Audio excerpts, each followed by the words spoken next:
Gold trusted gold buyers తాకట్టులో ఉన్న బంగారాన్ని విడిపించి ఈ రోజు ఉన్న మార్కెట్ ధరకే కొనబడును. మరిన్ని వివరాలకు సంప్రదించండి 7771077720. అందరికీ నమస్కారం. 30 ఏళ్లుగా నా పోరాటానికి స్ఫూర్తినిస్తున్న నా భర్త నందమూరి తారక రామారావు గారి ఆత్మకి శాంతి కలగాలని మనస్ఫూర్తిగా కోరుకుంటూ, నిరంతరంగా ఎన్నాళ్ళు ఈ పోరాటం సాగుతుందో నాకే తెలియదు. కళ్ళ ముందు ఎన్ని జరుగుతున్నా కూడా, ఎన్ని అకృత్యాలు జరుగుతున్నా కూడా బాధపడుతూనే ముందుకు సాగిపోతూనే ఉన్నాను. ఇప్పటికి కూడా ఈ అబద్ధాల ప్రపంచం, ఈ దుర్మార్గుల అరాచకం నన్ను వెంటాడుతూనే ఉంది, వేధిస్తూనే ఉంది. ఎన్ని రకాలుగా అవమానాలు ఎదుర్కోవాలో నాకే తెలియట్లా. నేను చేసిన తప్పేంటో ఇప్పటికి కూడా నాకు తెలియదు. ఆయన నన్ను వివాహం చేసుకున్నారు, అందరి ముందే చేసుకున్నారు, లక్షలాది జనం ముందు అనౌన్స్ చేసి చేసుకున్నారు, భారీగా ఇంటికి తీసుకొచ్చారు, గౌరవం ఇచ్చారు. చివరి వరకు ఆయన ఆరోగ్యం కోసం, ఆయన ఆనందం కోసం, తర్వాత ఆయన అధికారంలో రావటం కోసం నిరంతరం కృషి చేశాను. ఒక చిన్న పదవి తీసుకోలేదు, ₹1 డబ్బు ఆశించలేదు, నిస్వార్థంగానే మిగిలిపోయాను. చివరికి ఆయన వెళ్ళిపోయారు. ఎందుకు వెళ్ళిపోయారో కూడా తెలుసు, ఎన్ని కుతంత్రాలు జరిగాయో. ఆ తర్వాత కూడా వాళ్ళు వదిలిపెట్టకుండా అదే అబద్ధాలను కంటిన్యూ చేస్తూ నా జీవితాన్ని నాశనం చేయడానికి ప్రయత్నం చేస్తూ ఉన్నారు. ఇప్పుడు ఎందుకు ఇన్నాళ్ళు మాట్లాడకుండా ఎప్పుడు మాట్లాడుతున్నానంటే, నిన్న కూడా ఎవరో నాకు తెలీదు, వాళ్ళ సోషల్ మీడియాలో మరి ఎవరో నా నంబర్ రిలీజ్ చేశారు. చేసిన దగ్గర నుంచి టీడీపీ వాళ్ళు తిట్లు ప్రారంభించారు.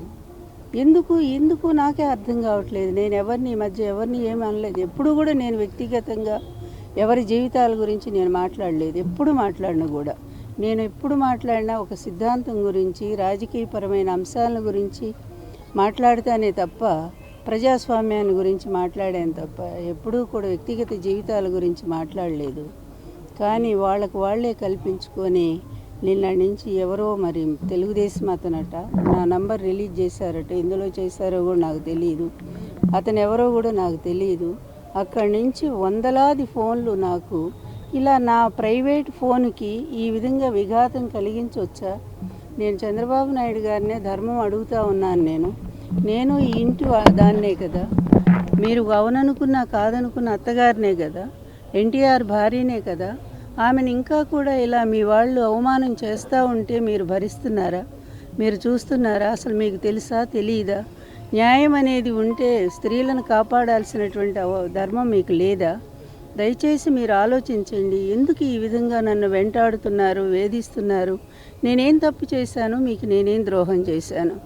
ఇన్నేళ్లుగా కూడా మౌనంగా, డబ్బున్నా లేకపోయినా కూడా చాలా మరి రహస్యంగానే మరి నా బాధలు ఎవరికీ చెప్పుకోలేదు, ఎవరిని చెయ్యి చాపి అడగలేదు. నా జీవితంలోని ఒక్కళ్ళని కూడా చెయ్యి చాపి అడగలేదు నేను. అలాంటి జీవితం ఎన్టీఆర్ గౌరవం కోసమే పాకులాడుతూ, ఇన్నేళ్లుగా ఆయన కోసమే జీవిస్తూ, ఆయన ఆశయంలోనే నడుస్తూ ముందుకు పోతున్నాను కదా. అట్లాంటి ఇంకా నా మీద ఎందుకయ్యా మీ కక్ష? ఏమిటి నేను చేసిన తప్పు మీరు చెప్పండి. తప్పులన్నీ మీరు చేశారు, చేయాల్సిందంతా మీరు చేశారు, లక్షల కోట్లు మీరు సంపాదించుకున్నారు, అదేవిధంగా పెద్ద ఆయన సాగనంపారు.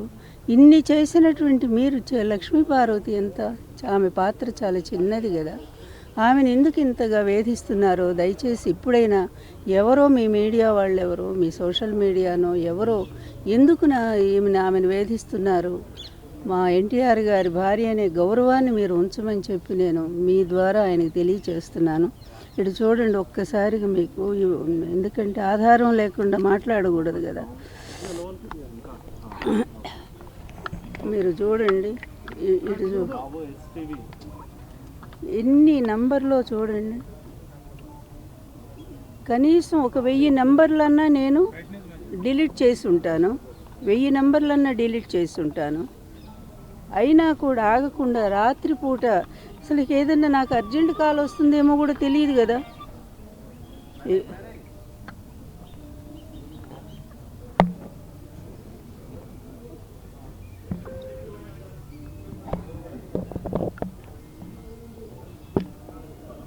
ఎన్ని డిలీట్ చేస్తున్నా ఇంకా ఇగో అన్ని మెసేజ్ కాల్స్ చూడండి. కొన్ని మెసేజ్లు అయితే అంత భయంకరంగా ఉన్నాయి, అవి నేను చూపించలేను. ఎందుకంటే అదే నా పరువుకు తక్కువ అవుతుంది గనక. దీని వెనుక ఎవరున్నారు అనుకుంటున్నారు మీరు? ఇంకెవరుంటారు బాబు? నన్ను విమర్శిస్తుంది ఎవరు ఇన్ని సంవత్సరాలుగా చెప్పండి?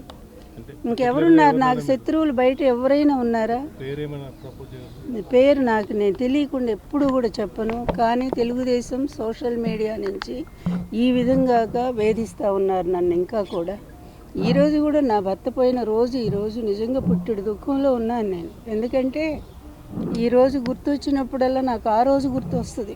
జనవరి 17 ఆయన అనుభవించిన మానసిక క్షోభ, ఆయన పడ్డ బాధ, నిజంగా ఆయన గుండె ఎలా ఆగిపోయిందో ఇవన్నీ గుర్తొచ్చి నాకు మనసంతా కలిచి వేస్తుంది. ఎవరు మోస్తారు ఈ బాధని చెప్పండి? ఈ రోజుల్లో ఎవరైనా ఉన్నారా? కానీ ఆయన అతిగా ప్రేమించాను కనుక ఆయన బాధను కూడా నేను స్వీకరించాను, ఆయన ఆశయాన్ని కూడా నేను తీసుకున్నాను. అందుకే ఇన్నేళ్ళు కూడా ఒంటరిగానే ఉండి ఆయన కోసమే ఏడుస్తున్నాను, ఆయన కోసమే పోరాటం చేస్తున్నాను.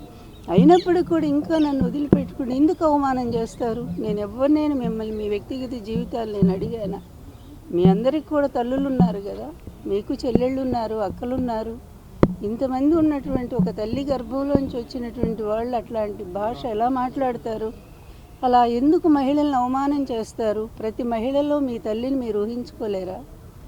దయచేసి చంద్రబాబు గారు, మీరు ఇట్లాంటి మహిళల మీద జరుగుతున్న ఈ దారుణాలు, ఈ హింస, ఈ అవమానాలు వీటన్నిటిని కూడా మీరు నిరోధిస్తే మీకు మంచి పేరు వస్తుందండి. లేకపోతే మహిళలే మీకు శాపం పెడతారండి. మరిన్ని వీడియోస్ కోసం ఛానల్ ని సబ్స్క్రైబ్ చేయండి. లేటెస్ట్ అప్డేట్స్ కోసం వాట్సాప్ ఛానల్ ని ఫాలో అవ్వండి. ఆ లింక్ డిస్క్రిప్షన్ లో ఉంది.